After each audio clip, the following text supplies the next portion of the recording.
Because A was for Adam, B for Bethlehem, and C for cross, and my first classroom was a pew. Because I played hide and seek in the font when the preacher wasn't looking, answered every altar call with a sprint down the aisle, and snuck the leftover communion juice from the glasses the church ladies washed on Mondays. I was hoping, I see this now, to steal another drop of you. Because decades later I am still felled by stained glass, by musty old Bibles and patient sanctuaries, by altar cloths, choir robes, and candle wax. Because my breathing slows in your house, my muscles unclench, and I remember how to sing loud and clear. Because you are my rootedness, my air, my water, the dark and frozen ground in which I wait to crack open, die, and blossom. You are the closest I will ever come to flourishing. Because I love stories and I cherish the ones in your book. Because I'm Eve and the apple makes sense.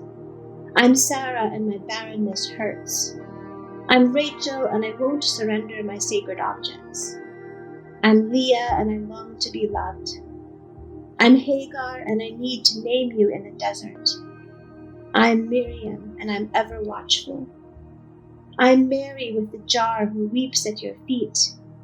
I'm the Magdalene and I bear witness at tombs. I'm Junia and my story aches to be told. Because childhood ends but childhood hungers do not. Because my first house, first father, first mother, first love, first hate, first heartbreak, first safety, first terror was you. Because the psalmist got it right, I was cast on you from birth. Because Peter got it even better. Lord, if I leave, to whom will I go? Because sorrow has come too many times and there had better be an afterword to explain it. Because I have stood at gravesides and raged. Because my children have suffered and you have watched.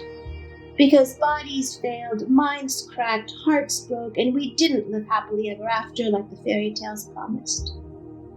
Because on earth as it is in heaven is all I've got, and if it's not enough, then I am lost. Because death, where is thy sting, feels like a mockery, but Jesus wept does not. Because joy comes too, though it doesn't look anything like it should. Because sometimes, too rarely, but I'll take what I can get, the veil parts, the ground gives way, the skies open, and my hunger for you breaks into the purest communion. The hunger I carry becomes you, incarnate and shining. Because I know you in the liturgy, in the word, in the broken bread and spilled wine. I know you in the ancient redwood trees, the winding mountain trails, the shifting edges of the ocean. I hear you in the stillness of the forest, the cacophony of birdsong. I feel you in the gentle embrace of the people I love, their hands, your hands, their eyes, your eyes, their voices, soft echoes of yours.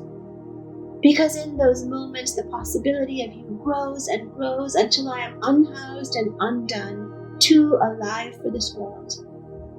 Because you are my everlasting almost, almost here, almost certain, almost always, almost irrefutable.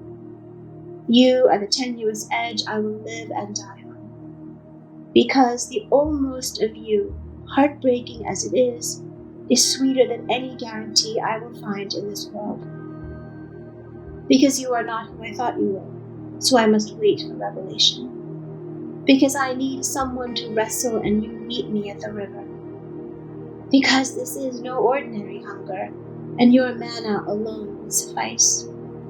Because I will drown unless you part this water. Because the world is dark, but it shimmers at its edges. Because I'm wild inside and you are not a tame lion. Because you suffered, and only a suffering God can help. Because my ache for you is the beating heart of my aliveness. Because I am still your stubborn child, and I insist on resurrection.